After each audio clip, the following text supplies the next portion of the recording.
Tire todos os dias um tempinho para você meditar na palavra de Deus, para que ela possa alimentar a sua alma.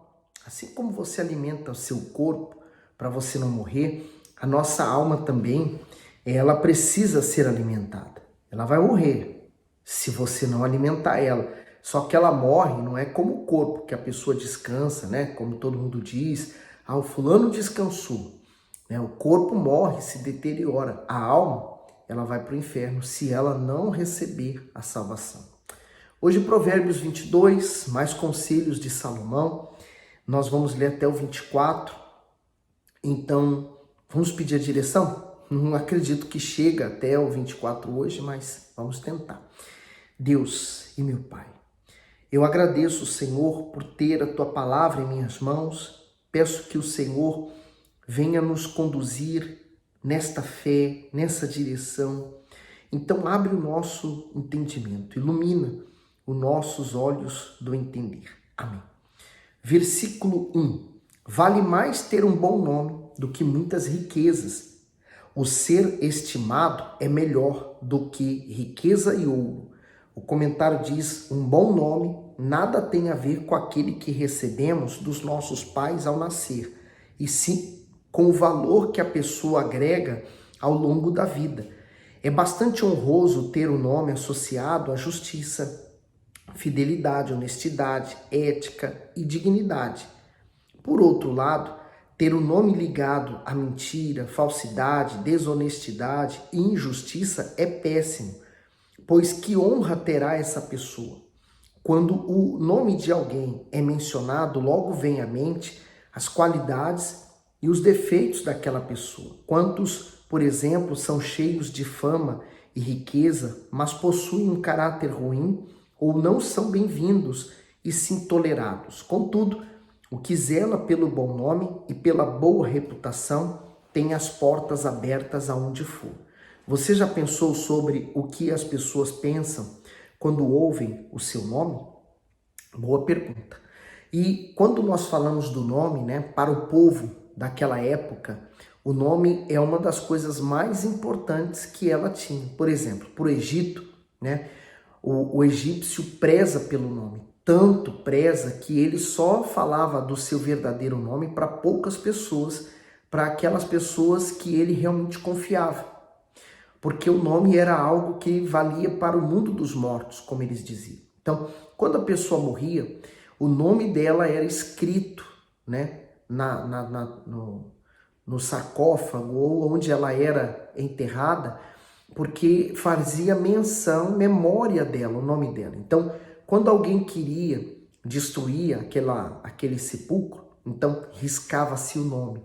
Quer dizer, apagando o nome daquela pessoa da face da terra e também do mundo dos mortos. Esse era o maior medo das pessoas. O nome ele é tão importante que, por exemplo, nós lemos a genealogia, Muitos livros têm essa genealogia, inclusive o livro de Mateus, se eu não estou em erro, ele traz essa genealogia. E por que ele traz? Porque ele quer mostrar a árvore genealógica. Ele quer, e sempre há essa genealogia na Bíblia, a gente já leu muitas vezes isso. Porque, por exemplo, quem você é filho? Meu pai é o fulano, filho do ciclano, que também foi filho do outro. Então, fala, então você é da linhagem tal, você é da linhagem tal. Então, logo se reconhecia e sabia de quem você era filho, de quem você era herdeiro, quem era você, o que você fazia, enfim, a linhagem era importante. É tão importante o nome que lá em Apocalipse ele fala do nosso nome ser escrito numa pedrinha branca. Então, guarde o seu bom nome hoje e para sempre. No 2, o rico e o pobre se encontram, e todos o Senhor os fez. O prudente prevê o mal, esconde-se, mas os simples passam e escapam pagando. O comentário diz: o prudente e o simples. Ver o mal e se esconder é evitar andar por seus caminhos tortuosos. É ouvir uma fofoca e se afastar dela. É perceber a tentação e fugir. É se esquivar de qualquer situação que possa trazer sofrimento e trágica consequência para a vida e para a alma. Quem age assim é prudente, porém, o ingênuo ou o simples, que não consegue discernir o perigo que o ronda, cai nas armadilhas que conduzem ao pecado. O 4, o galardão do humilde é o temor do Senhor. São riquezas, honra e vida. O comentário, humildade e temor. Riquezas, honras e vida abundante estão reservados àqueles que reconhecem o quão dependentes são da compaixão e da direção divina. Os humildes definem suas ações, suas escolhas, seus pensamentos e seus projetos com temor do Senhor, ou seja, de acordo com o que agrada a Ele. Assim, alcançam a prosperidade prometida que, além de bens materiais, inclui paz, reconhecimento e plenitude de vida. Seguindo para os 5. Espinhos e laços há no caminho do perverso. O que guarda a sua alma retira-se para longe dele. Educa a criança no caminho em que deve andar, e até quando envelhecer não se desviará dele. E olha, é verdade. Quando você, como pai e mãe, educa com alegria, com amor, respeito, seu filho, ele vai crescer honrado. E ele vai levar esses ensinamentos depois para os seus filhos, para os filhos dos filhos, e isso vai se perpetuar para sempre. O comentário do 6, educa a criança. Para ter êxito na criação dos filhos, normalmente os pais buscam ajuda em muitos métodos sugeridos por terceiros. Cada um tem sua própria visão do que é adequado. No entanto, Deus revela o segredo da boa educação, ensinar os filhos a temê-lo a partir do próprio exemplo dos pais. Com isso, eles terão a semente da fé genuína plantada dentro de si. E ao crescerem, ainda que demonstrem não terem aprendido muito bem, a fidelidade dos pais permanecerá como exemplo a eles.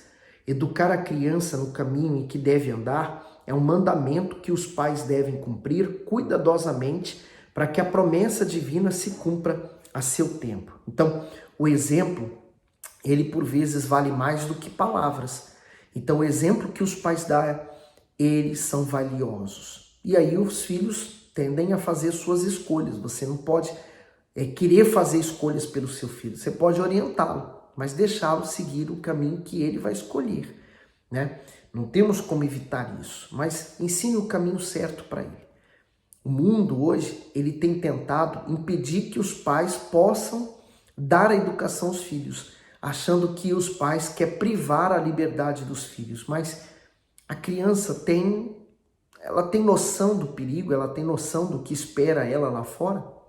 Então, mas é o quanto que o diabo quer hoje, através de alguma forma, entrar na vida das pessoas e mudar a vida delas. O 7, o rico domina sobre os pobres e os que tomam emprestado é servo do que o empresta. O que semear a perversidade cegará males, e com a vara da sua própria indignação será extinto. O que vê com bons olhos será abençoado, porque dá do seu pão ao pobre. Lança fora o escarnecedor e se irá a contenda, e acabará a questão e a vergonha. O que ama a pureza de coração e é amável de lábios será amigo do rei. Os olhos do Senhor conservam o conhecimento, mas as palavras do iníquo ele transtornará. Diz o preguiçoso: um leão está lá fora, serei morto no meio das ruas. Cova profunda é a boca das mulheres estranhas. Aquele contra quem o Senhor se irá, cairá nela. A estutícia está ligada ao coração da criança, mas a vara da correção a afugentará dela. A criança é verdade, né? Quem ensina a criança, por exemplo, a falar palavrões? Quem ensina a criança a mentir? Quem ensina a criança a ser tão egoísta, né? Próprio da natureza humana, mas ele fala sobre a vara da correção. A vara da correção, disciplina, né? A vara da infância e adolescência. Muito importante na vida de qualquer um. 16. O que oprime ao pobre para se engrandecer a si mesmo, ou que dá ao rico, certamente empobrecerá. Inclina o teu ouvido e ouve as palavras dos sábios, e aplica o teu coração ao meu conhecimento, porque te será agradável se as guardares no teu íntimo. se aplicares todas elas aos teus lábios. Então esse é o conselho que eu também dou sempre que termino de ler Provérbios aqui, nesses últimos vídeos, né? Agora que nós sabemos a verdade, vamos praticá-la. No 19. Para que a tua confiança esteja no Senhor, faço-te sabê-las hoje a ti mesmo. Então, a nossa confiança não pode estar no homem. Maldito o homem que confia no homem. Maldito aquele que confia até em si mesmo, né? A autoconfiança, ela é destrutiva. Então, confie em Deus. 20. Porventura, não te escrevi excelentes coisas acerca de todo conselho e conhecimento, para fazer-te saber a certeza das palavras da verdade e assim possa responder palavras de verdade aos que te consultarem? Não roubes ao pobre, porque é pobre, nem atropeles na porta o aflito, porque o Senhor defenderá a sua causa em juízo, e aos que os roubam, ele lhes tirará a vida. Não sejas companheiro do homem briguento, nem andes com o colérico, para que não aprendas as suas veredas e tomes um laço para a tua vida. Não estejas entre os que se comprometem e entre os que ficam por fiadores de dívida. Pois se não tens com que pagar, deixarias que te tirassem até a tua cama de debaixo de ti? Não removas os antigos limites que teus pais fizeram. Viste o homem diligente na sua obra? Perante rei será posto. Não permanecerá entre os de posição inferior. Eu já vi muitas pessoas brigarem umas com as outras por causa de limite de terreno, né? Às vezes coisa de 1 metro, 2 metros, e as coisas ficarem extremamente feias. Provérbios agora 23. Quando te assentares a comer com o governador, atenta bem para o que é posto diante de ti. E se és homem de grande apetite, põe uma faca à tua garganta. Não cobice as suas iguarias, porque são comidas enganosas. Tá vendo? Quer dizer, a pessoa, ela olha para aquilo tudo e ela então fala assim, poxa, eu tinha que ter isso também, né? A inveja, eu chamo de inveja. 4. Não te fadigues para enriqueceres e não apliques nisso a tua sabedoria. Por quê? Quantas pessoas elas se dedicaram ao trabalho, trabalharam, sem folga, sem descanso, sem férias, sem olhar pela sua família. No final de tudo, tinham dinheiro, mas perderam a família, perderam a saúde. E agora precisa trabalhar para manter a saúde ou recuperar a saúde que perdeu e tentar recuperar o amor da família. Então, você tem que ter o equilíbrio. No 5, porventura fixará os teus olhos naquilo que não é nada? Porque certamente criará asas e voará ao céu como a águia. Não comas o pão daquele que tem olhar maligno, nem cobice as suas iguarias gostosas. Porque como imaginou no seu coração, assim é ele. Come, bebe, e te disse ele, porém o seu coração não está contigo. Vomitarás o bocado que comeste, e perderás as tuas suaves palavras. Não fales ao ouvido do tolo, porque desprezará a sabedoria das tuas palavras. Não removas os limites antigos, nem entres nos campos dos órfãos, porque o seu Redentor é poderoso e plitará a causa deles contra ti. Então, os órfãos é tido como os indefesos, né? Os rejeitados. Mas ele fala que Deus lutará por eles. No 12, aplica o teu coração à instrução e os teus ouvidos às palavras do conhecimento. O comentário diz a instrução. O homem que almeja a salvação da sua alma investe seu tempo na busca da direção que há na palavra de Deus. Nenhuma outra atividade secular há mais prazer que receber conhecimento e sabedoria espiritual para a vida. Seguindo para o 13. Não retires a disciplina da criança, pois se a fustigares com a vara, nem por isso morrerá. Tu a fustigarás com a vara e livrarás a sua alma do inferno. Que forte, né? Quer dizer, a disciplina vai livrar aquela criança de mais tarde ela sofrer eternamente.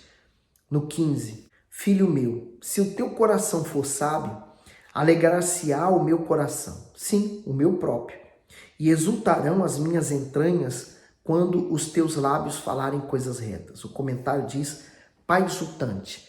Assim como os pais se regozijam quando o filho os ouvem e seguem pelo bom caminho, Deus exulta quando os seus filhos caminham em retidão, falam com justiça e mantêm o coração puro.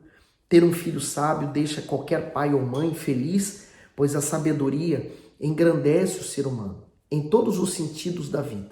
A sabedoria é uma virtude que agrada sobremaneira ao Altíssimo. Diante disso, concentre todas as suas forças em buscar a sabedoria do alto, pois ela o fará prosperar nesta vida e ainda o conduzirá à vida eterna. Seguindo para o 17, o teu coração não inveja os pecadores, antes permanece no temor do Senhor todo dia, porque certamente acabará bem, não será malograda a tua presença. Ouve tu, filho meu, e se sabe, dirige no caminho do teu coração. Não estejas entre os beberrões de vinho, nem entre os comilões de carne, porque os beberrão e o comilão acabarão na pobreza, e a sonolência os faz vestir-se de trapos. Ouve teu pai, que te gerou, e não desprezes tua mãe quando vier a envelhecer. Compra a verdade, e não a vendas, e também a sabedoria, a instrução e o entendimento. Então ele fala comprar, né? Porque existe um preço a ser pago. Um preço pela verdade, um preço pela sabedoria e um preço pela instrução e um preço pelo entendimento. Porque isso não é adquirido de graça, não é dado de graça. E se fosse de graça, não haveria valor. E porque tem um preço, nós devemos pagar por esse preço para adquirir esse tesouro. Seguindo para o 24, né? Grandemente se regozijará o pai do justo, e o que gerar um sábio se alegrará nele. Alegra-se teu pai e a tua mãe, e regozija-se o que te gerou. Dá-me, filho meu, o teu coração, e os teus olhos observe os meus caminhos. O comentário diz entregar o coração. Para quem você tem dado o seu coração? Muitos têm sofrido amargamente porque o colocaram nas mãos de uma pessoa e confiaram cegamente nela.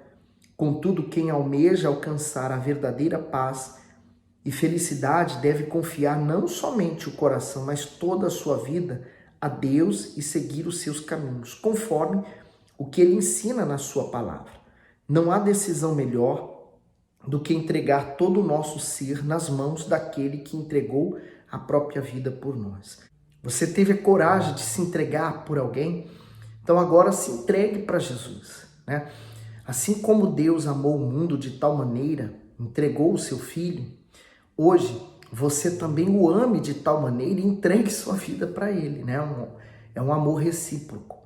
No 27, porque cova profunda é a prostituta e poço estreito a estranha. O comentário diz cova profunda. A prostituição para os solteiros e o adultério para os casados são uma grande ameaça ao ser humano, pois podem acarretar destruição no lar, doenças, frustrações e outros males. Por essa razão, as Escrituras advertem tantas vezes a fugir dessas práticas. Os pecados sexuais são comparados a armadilhas.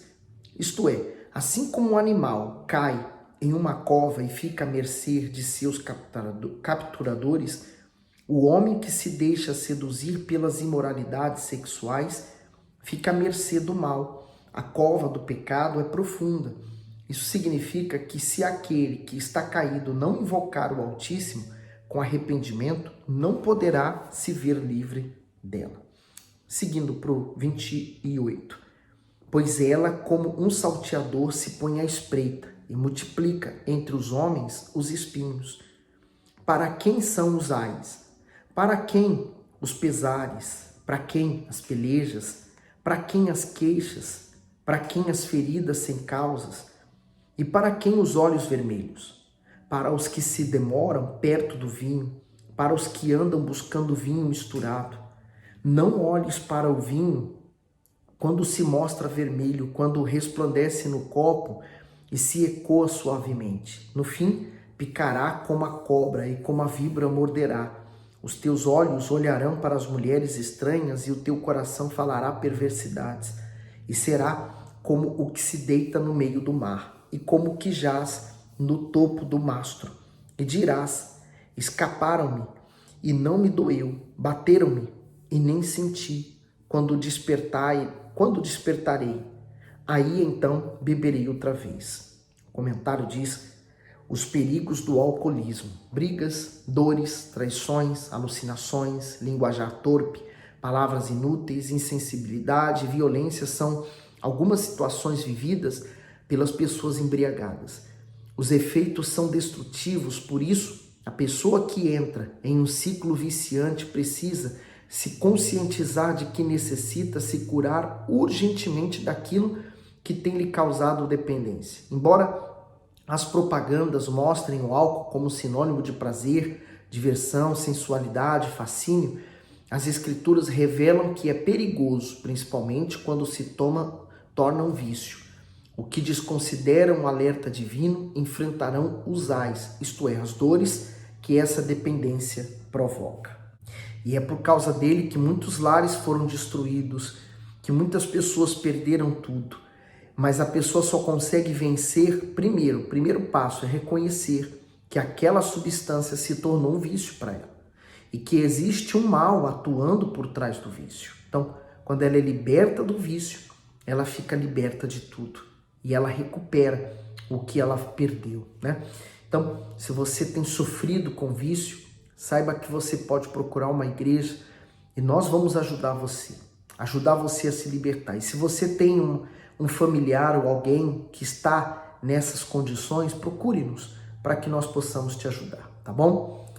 Você gostou do conteúdo? Dá o seu gosto? Manda esse vídeo para algumas pessoas que você conhece, que querem ler a Bíblia junto conosco. E claro, né, não deixe de fazer seu comentário, ele é importante para mim também. Fique bem.